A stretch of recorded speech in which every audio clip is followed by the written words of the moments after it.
You are listening to the Season 2 finale of Paris Undressed. For more great content between seasons, please join us on Patreon.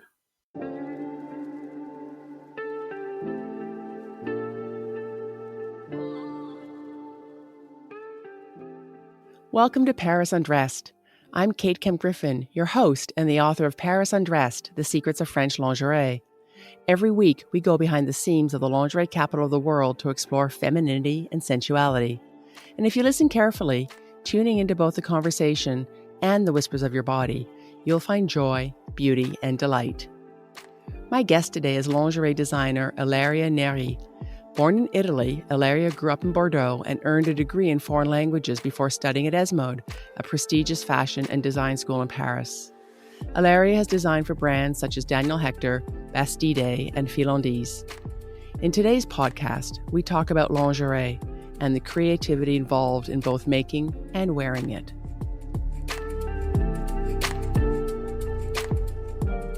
Welcome to the podcast, Ilaria. Thank you for joining us today. Well, thank you, Kate. Perhaps you could tell our listeners a little bit more about yourself, where you grew up, and what did you love to do more than anything else as a young girl? Actually, my childhood was kind of normal. I was not really interested in fashion, actually. I loved to do everything that was like artistic. I used to paint, to sculpt, to use many things to create something. So I used to mix up like the painting and some solid materials, and that's what I would like to do. But I also used to read a lot in my free time, or just play with my animals in the garden, as I grew up with many animals, like a little farm, but in a town. So I had dogs and cats and chickens and rabbits and other animals. But yeah. And you were born in Italy? Yes, I was born in Italy and I arrived in France when I was 5. And where did you grow up in France? I grew up in Bordeaux, in a small city near Bordeaux, and it was very nice. And we had a nice house and a big garden, and it was lovely because there is the ocean also that is not too far. So it was a nice place to grow up. So there was already a creative element when you were growing up. Ilaria, what 3 words best describe you? Oh, that's a tough one. I think that I am reliable, I'm kind, and I'm very optimistic.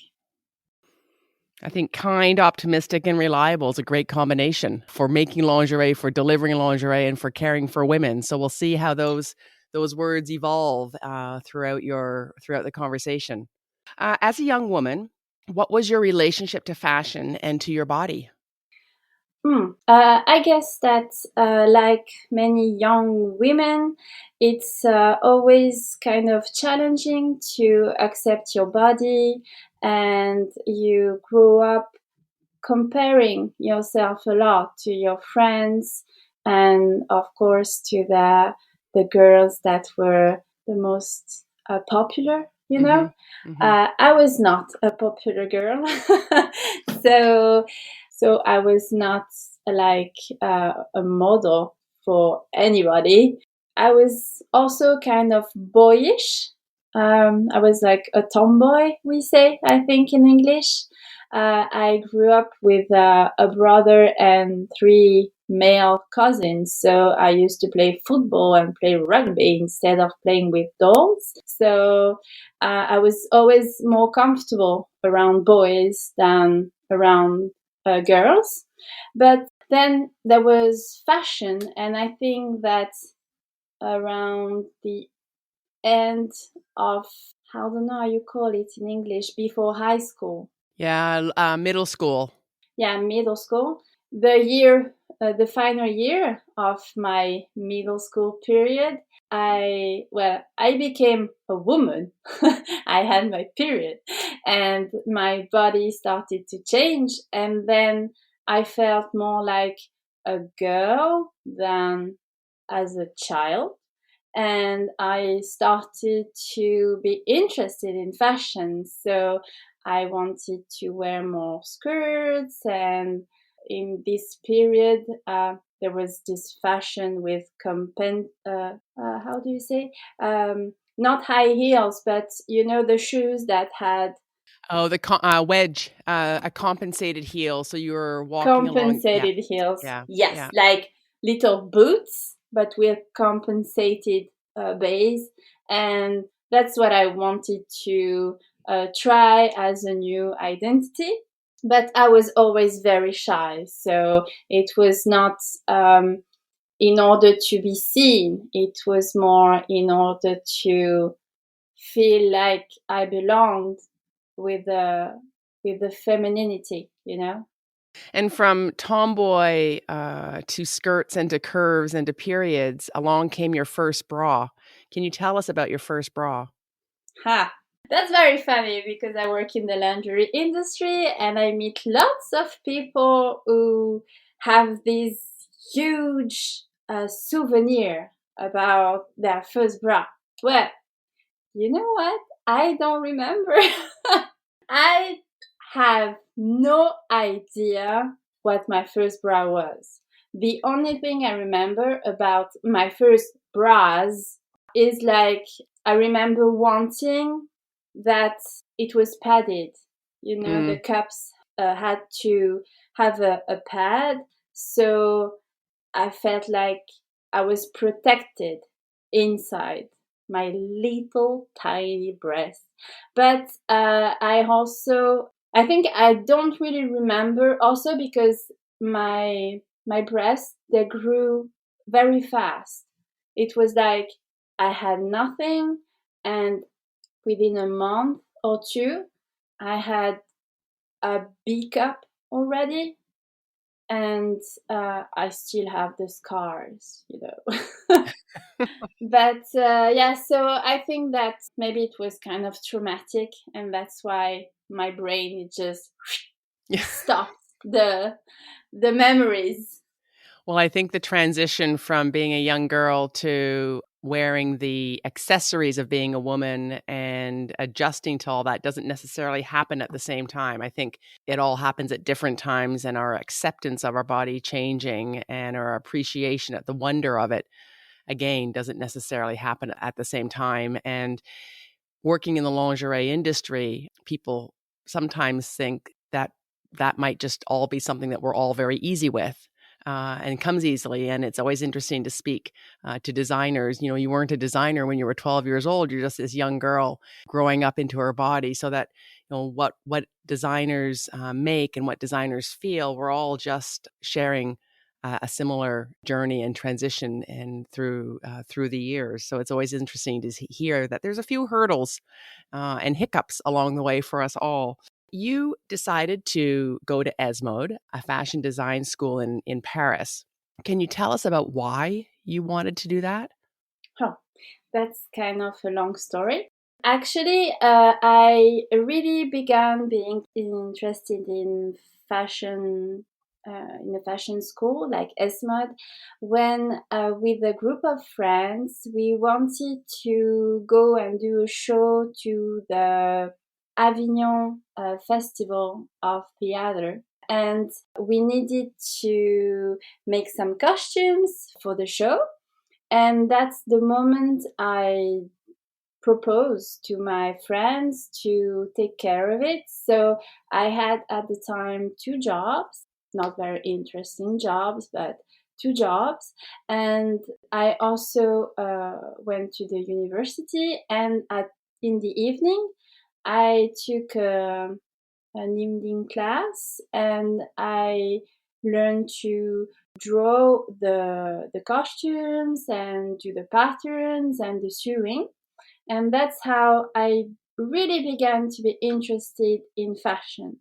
And then came Esmod because at the end of the year I had like a diploma.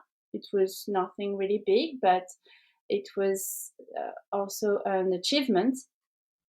And I wanted to go further, and I loved these night classes so much that I thought that it would be great if it was my life.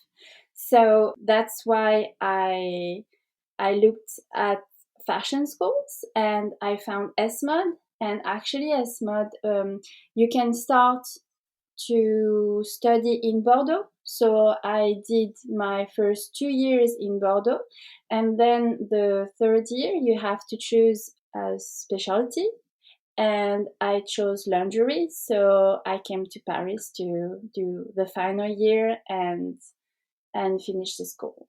And was your family supportive of your interest in pursuing fashion? They were concerned.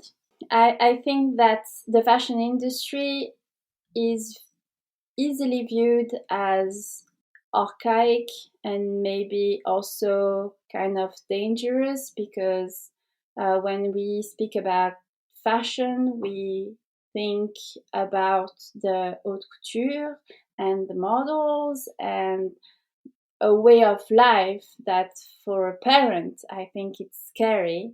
So my mother was supportive, but the school was very expensive, and she could not help me financially. So that was a concern. And on the other side, my father, he was not very happy with that decision, and it took him quite some time to acknowledge my choice as being the good one, the right one for me. And in the end, he's actually very proud of me today. So it was challenging, but I I managed to show them that it was the right choice. And I think that almost 10 years after, I am living proof of my good decision. I think as a parent, sometimes we worry about the stability of some choices, and fashion is an industry that's hard to understand if you're not in it. I can understand the concerns, but also just the courage that it takes to pursue it as the child, as you were. It's not easy to go against the grain of something that isn't necessarily fully supported by people that love you. So the fact that you were able to earn the respect and have the understanding of the passion, I think definitely picks up on your optimism as one of the words that you use to describe yourself. So at Esmod, let me ask you two questions. One, what did you learn? The main thing I think we learn is to be creative, because I remember that when I had my first interview, I was very scared, and it was my primal concern. I was scared that I would begin to do the work and then realize that I had no creativity in me. That was my biggest fear. And I think that the main thing we learn at Esmod is that creativity is something you cultivate, like a garden. And everybody can be creative. And we learn how to source inspiration and ideas and take something existing and transform it through our own vision. So I think that this is the main thing we learn. And then, of course, we also learn that fashion is a very technical industry. So it's very specific. We think about clothes, and it seems so futile, you know. Actually, it's a real job. It's a real job. So we learn a real job.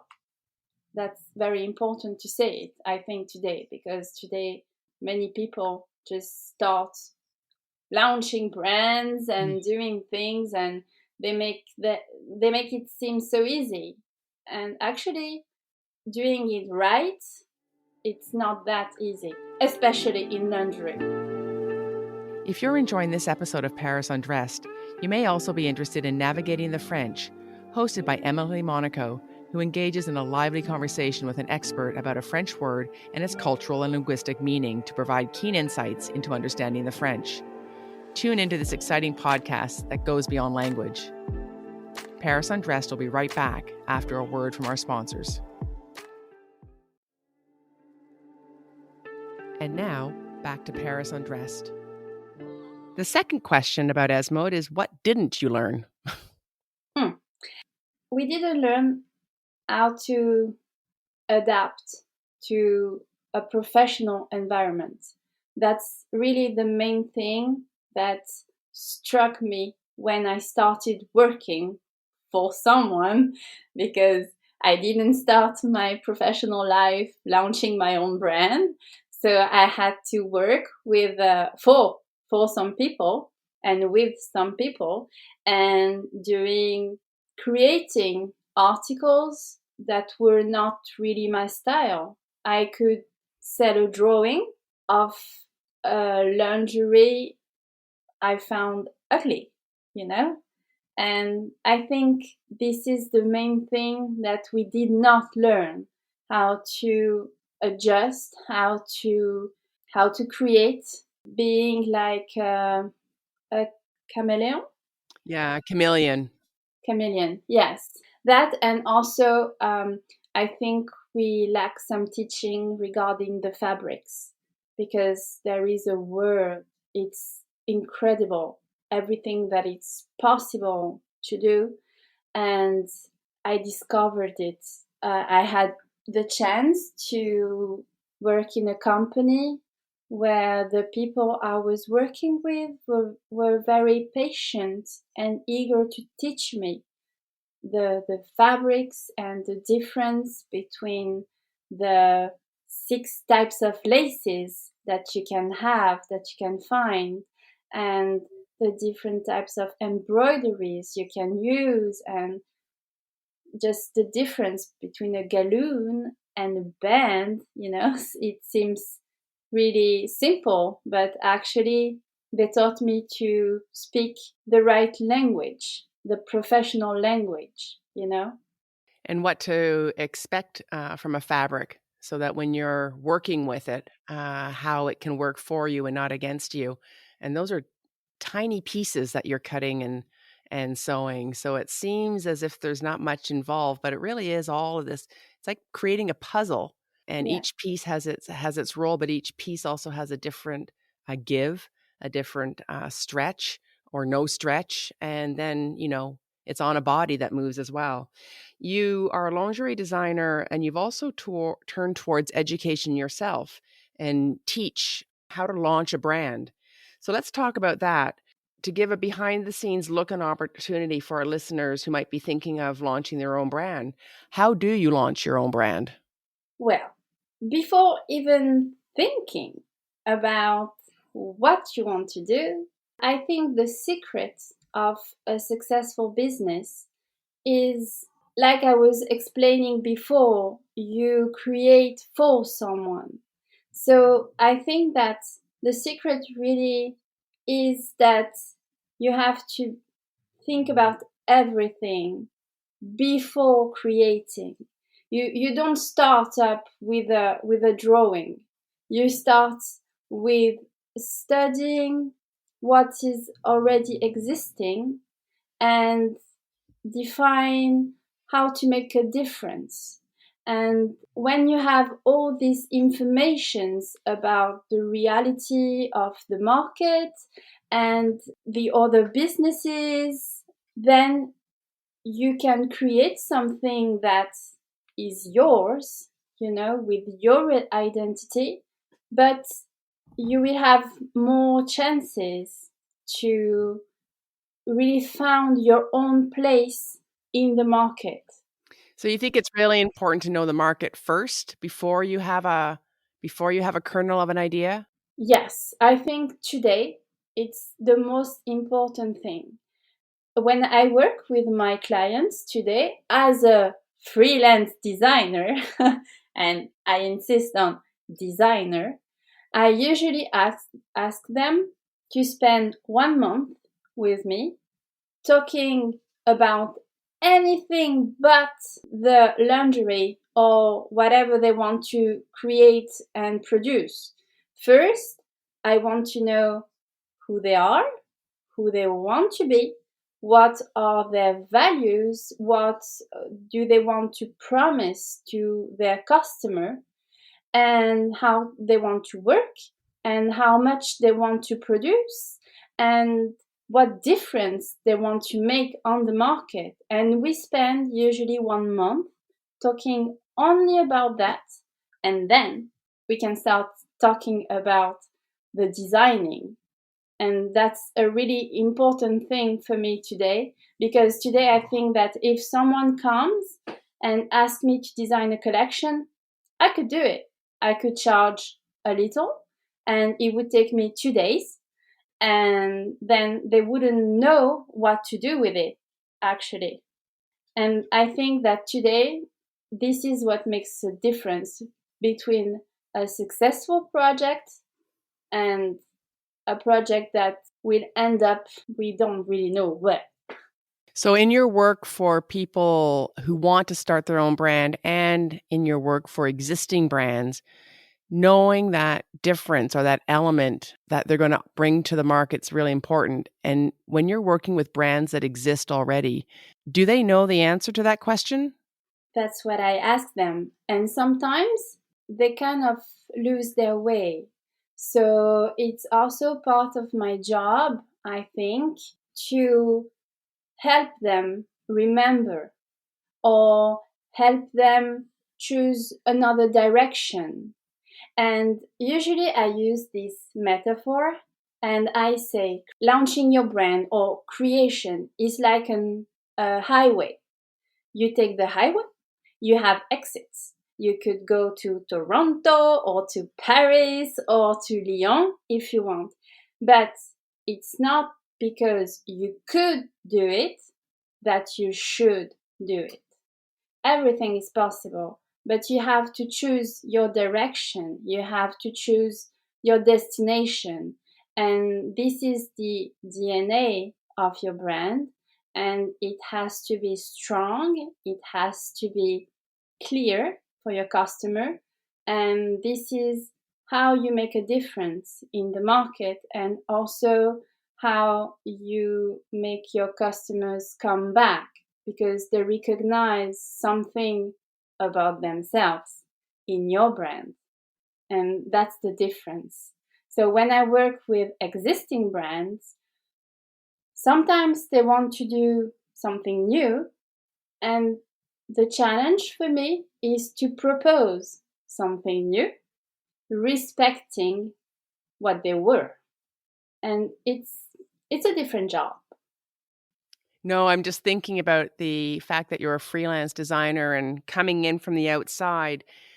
Sometimes it's easier for somebody outside to see more clearly than when you're on the inside of something. And I think trying to define who you are and what you do and why you do it. And every project I've done, I think that is just, I get so tangled. It is so hard to answer those questions and for you to do it from the outside and getting that down so that everybody in the company knows, from the design to the marketing to the salespeople to the price tag, that the same story is being told. And I think as a consumer, I'm confused in the marketplace when I look at lingerie. You know, outside of being pretty or not pretty, functional or not functional, it's hard to recognize more than that. It's a hard message to get through. So I think that's part of the reason as consumers we feel lost a little bit in the lingerie world. Where to look, what are we looking for, and why are we looking, why does this matter to me? And yet there are some brands that are, it's very clear with some brands the identity they want to take. Can I say a name? Absolutely. Who's out there doing it well? Yeah, let us know. For example, when you take a brand like Maison Close or Agent Provocateur, I mean, these brands, they have such a strong identity. If you go to buy some lingerie there, you buy it to be sexy, you buy it to be glamorous, you know? And when you go to buy some lingerie with a Simone Perel, for example, it's very close to home.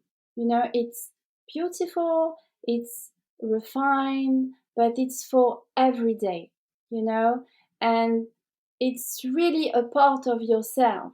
Then, when you know a little bit more about the technical details, you know that a brand like Maison Le Jabi, it's very technical. The finishings, the way they construct the bras, for example, they leave nothing to chance. For example, the front strap, it's always blocked. It's not elastic because with Le Jabi, they say that this part of the bra, so the front part of the straps, has to be blocked so it holds the breast in a proper way. Can you explain what blocked means to our listeners who don't know necessarily what, we tend to think of a bra strap as just a bra strap, but there's actually different materials for bra straps. Yes, you have the strap is like an elastic, and it's a very strong elastic. So if you pull it, you have a hard time pulling it because it has to hold the weight of your breast. And these straps, they can also be like ribbons. So they have to be kind of thick, because if they are too thin, it will hurt, you know? And when I say thin, it can be with width, but also with I don't know how to say it in English. So in the straps, you're talking about the width and the length of the strap? No, it would be like, this is the width, this is the length, and this is the Oh, the depth. The depth. the depth. The width is important and the depth is important, and things to consider for the straps. They can be elastic that stretch a lot, or they can be elastic that stretches little, or it can also just be a piece of fabric or embroidery that's sewn on to the elastic to what you say is blocking the movement of the elastic. Yes, so the first part of the strap is not elastic anymore, for example. And in that case, the weight of the breast is pulled from the back of the straps. So the front, it doesn't move. But when I say it, I really mean it. It doesn't move. So you can go for a run. And that's a good thing. Yes, that's a very good thing, but it's also a very technical thing, because when you wear a bra, when you buy it somewhere, it's not very expensive, like Etam or Undressed. They do really beautiful things. It's very visual, it's very graphic, but the technical details of the bras, they are not meant to hold, your breast, and it's nice. But if you go for a run with a etam bra, just it will move from side to side. It won't hold anything. So I mean, we're not going to run with our bras, but you mean just sort of regular movements throughout the Yes. day. Yeah, you want these. Yeah, you run to catch the bus, Yeah, oh, you we certainly run run. every Yes. day to catch the bus, or in Paris, the subway. So Yeah. actually, we run more than that's we true. think, Yeah. Yeah. But yes, that's the idea. If you're enjoying this episode of Paris Undressed, you may also be interested in the Terroir podcast, hosted by culinary journalist Emily Monaco and chef and wine expert Caroline Connor, who take you through the ins and outs of France's extraordinary regional richness. Tune into this exciting new podcast. Paris Undressed will be right back after our word from our sponsors. And now, back to Paris Undressed. So we preserve also, there is, maybe I will go a little bit too far saying that, but today we claim that the wireless bras are so much better for the freedom, for the breast, for the body. But actually, the wire bra, if it's the right size, because I did many fittings with a lot of women. And when we say that 80% of the women do not know the right size of bra, I saw it first line, They took like 4 sizes smaller than the size they should have taken. And it hurts. And I understand that. So when we say, I am more comfortable with a wireless bra, it makes sense, because when you don't have a wire, it's better than having a wire that is too small. But when you have the right size of wire bra, it's good for your breasts, because your bra does the job it's supposed to do, and it holds your breast, and your skin does not suffer, because it depends, of course, on the size of your breast, but they are heavy, they can be heavy, and the skin is very stretched and soft and delicate. So as much as you can help your body, it's also a way to love yourself and respect it, and not just consider that they are useless or just a sexual thing. Or no, they are part of who we are and our body. And it's good that we give all of our body the attention it needs. I mean, we use the shampoo, and we use the protection after the shampoo for our hair, and the conditioner. the hair conditioner, right? Yeah. And I don't understand why we give so little attention to our breasts, Well, from my conversations with women, I think a lot of it comes from the attention we give to the subject. It's just something that we are not necessarily comfortable with to begin with, where it's just a bra. So it's never just a bra. It takes time to go find that bra. It takes time to try on that bra. And it takes a lot of courage to do all of that in a mirror, in a changing room, when the self-confidence might not be as high as it might. And also knowing where to go. It's not easy to know where to go and what's good and what's not good. So conversations like this, just even knowing that the bra strap and being blocked is a choice. It's true when you see a bra strap that has a fabulous color and it's just a piece of elastic, well, already you might know that it's a fabulous color, but a piece of elastic's not going to do the job.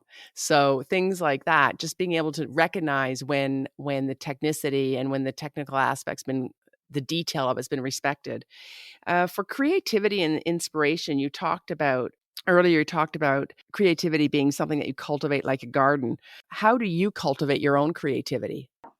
I think that today, after 10 years almost of working, I don't really cultivate it as I used to. I mean, I had to focus to cultivate my creativity. Today, it just naturally comes. It's part of who I am. I can just go up the stairs, and then I think it makes a funny form, a funny design, and then I just took a picture. And at the time, I don't know what I'm going to do with it. And after a while, I think, and I am in a creative process, like I am working with the fashion trends for the new collection. And I think, and I say, I would like a geometrical form, but something funky. And it comes back to me, and I look in my pictures, and we make a lot of pictures every day. And I found the picture, and then I put it on the mood board. And it's funny because in my mood boards, there often are some pictures I took when I'm just going for a walk with my dog, or taking the subway, or just driving somewhere. It depends, but I think that today it's really naturally a part of who I am, like in my everyday life. And sometimes, of course, I also go to see them museums, or some shows, but I don't know. Well, it sounds like there's some trust in there, and I'm hearing one of those words again that's reliable. That you have your way of doing things, and you can trust the process of how you are and how you see the world, and that these components will come together at some point. What do you love most about designing lingerie? I think that you can do so much with so little that it's fascinating. When I was at school, I remember I was in my second year at Esmod, and we did the tailleur. The suit, making a suit. Yeah, we were making, yeah, we was in the chapter of doing the suits, and I did mine, and there were so many things on that suit. I remember my teacher telling me, Ilaria, what are we going to do with you? I think that next year, maybe you should go and do the specialty like costumes, for theater. They have that qualification also. And it was just too much all the time. I did my final dress like at the end of the first year, and it was all circles and squares and pieces, and I added things. And I remember my teacher telling me, stop, I think there is enough. And the phrase I heard the most was, Ilaria, less is more. Stop. Less is more. Stop.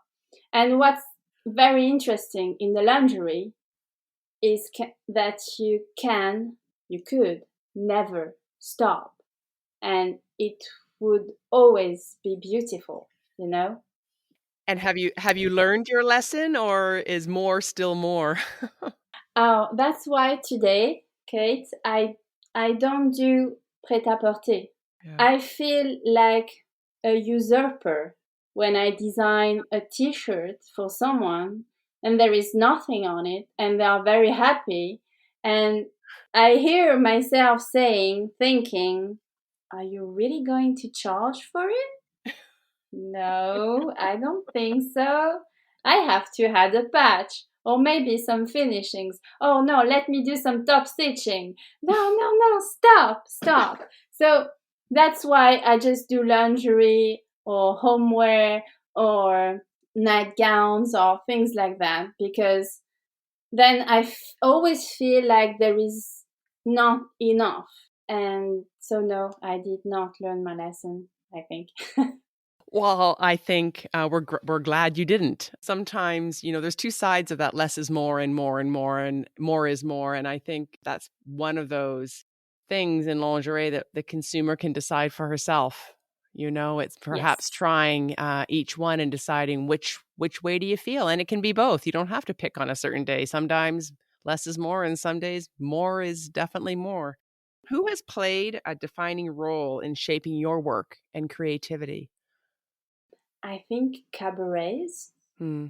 I, for as long as I can remember, I always loved the musicals, and I am still today a huge fan. And naturally, in the show business, I turned towards the cabaret. When I discovered it, it was like a revelation. And actually, that's exactly what I wanted to do when I started specializing in lingerie at Esmod. Because actually, when I was in my second year and I was thinking about what specialty I was going to choose, I wanted to choose the costume. And then I was talking with some people from the fashion industry, and I said, but I want to do the costumes for the cabaret. So I have to go and do the costumes. And I remember it was one of my teachers. He said, but Ilaria, if you like so much the cabarets, you know what you should do? You should learn how to do the corsetterie, so the lingerie. And then when you know how to do the lingerie, you go and add some qualifications like working with feathers and doing the embroidery. And once you have all these qualifications, you will be able to do the cabaret costumes. So during my second year, I went to do an internship. We had to do a 2-month internship. And I went and did it in the lingerie company. And it just blew my mind. It just blew my mind. It was the biggest revelation of all. And I remember thinking, yeah. That's what I want to do for the rest of my life. And after my graduation at Esmod, I tried working in a cabaret, but the doors, they are all closed. I tried, and even knowing some people, I did not manage to get in. So I just kept working in the lingerie industry, and I am very happy, and that's very good. I saw Ilaria's collection. I was part of the jury when her last year of Esmod, Yes. and her collection, I mean, the theater and the details, and you brought in some of that tailored work too. So there's, I don't know, I want to add a fourth word. I think more is more. I think more is part of your vocabulary. What advice would you give women who feel overwhelmed about shopping for lingerie? I think that it depends on why you are shopping for lingerie. If you are doing it for yourself, that's the first question. Or are you doing it for someone else? Both are good. Both are fantastic reasons to go and buy some lingerie. If you do it for someone else, just feel good, you know? You have to feel comfortable, because there is nothing less glamorous than seeing someone feel uncomfortable in what the person is wearing. So this is I think, one of the secrets of being glamorous. It's not always the eccentric shapes, the all black, the being transparent. No, it's just when you feel comfortable, even if it's in a like cotton white panty, it's okay. If you feel comfortable, if you feel glamorous, the person you will have in front of you will see it, because this is the energy the person will receive. So my advice is, if you go shopping for lingerie for someone else, stop trying to be someone else than yourself. Just be yourself, and the person will just love you for it. On the other side, if you go and want to buy some lingerie for yourself, the same advice applies actually. You have to be comfortable in your lingerie. But you can also go towards something that is new, something that is like even a little bit of a challenge, a digression, because then it will have an impact on the way you will behave on the outside. And I can challenge you to put a basque, and some ties, and just hide everything under a long dress, so that there is no chance that anybody outside will see anything that you don't want them to see, but just go out and walk, and then you will feel like Beyonce. And that's the magic of the lingerie, is that when you are just comfortable in a lingerie that does the job, holds what it has to hold, then you are confident to move, to do things, to run, to catch the bus without being scared that when you stop, then everything will be out. And we all experience this terrible moment when we have to put back our breasts into the cups. Right. Yeah, so this is also something you can try when you try on lingerie. Just take a jump in the cabin, in front of the mirror. You just take a jump and you see what happens. You lean forwards like to pick up something and you see what happens. So then you are confident that the lingerie you are willing to buy does the job, and that's also very important. I think what you mean by doing the job, it's important to underscore that good lingerie. I mean, sometimes we think that it's, we have to stand perfectly still, but good lingerie moves with you. So yes, you should be able to jump up and down. You should be able to run and catch that bus.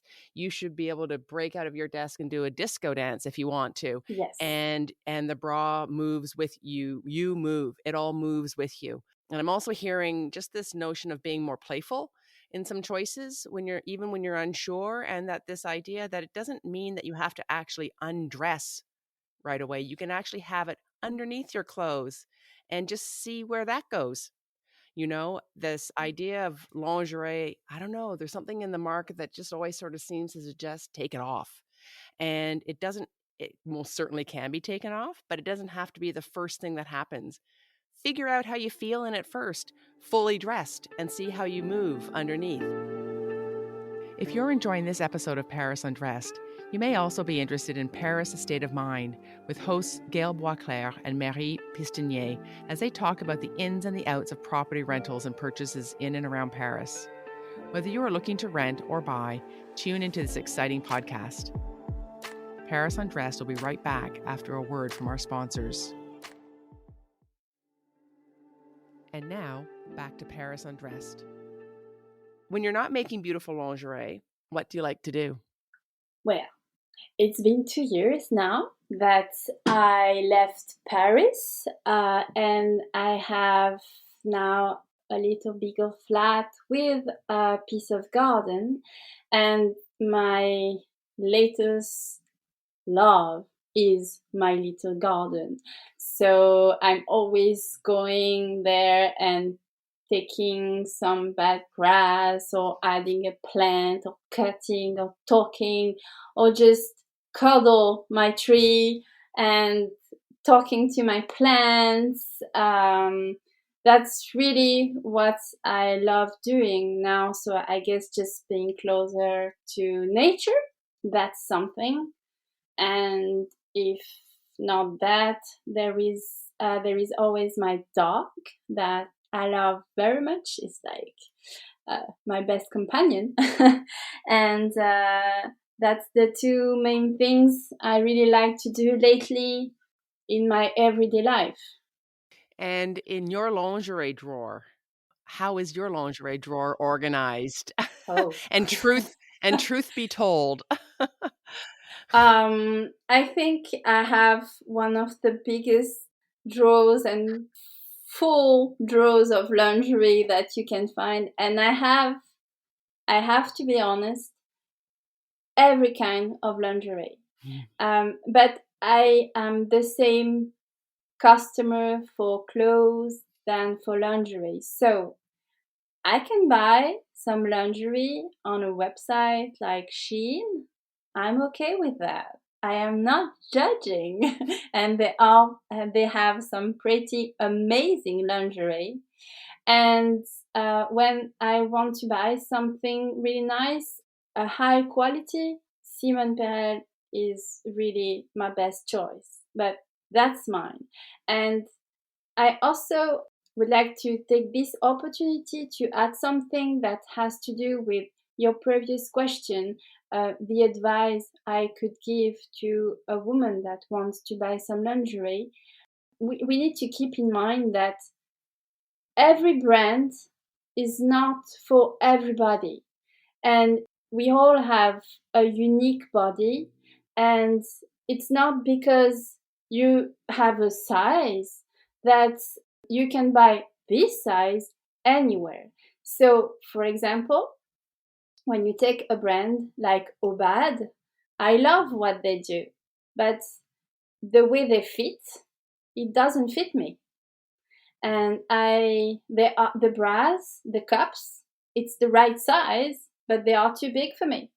So I should take the smaller size, but then the wire is not good. It's too small, so it will be uncomfortable. So I just don't buy Obad, for example. And so for me, the right brand is Simone Perel. That's why it's the brand I choose when I want to buy a great lingerie. And then I can buy something funky from Undies. And I also have, because I don't condemn them, but I also have wireless bras for every day, for keeping a bra on Sunday, even if I really rather won't, but I have to. Yeah,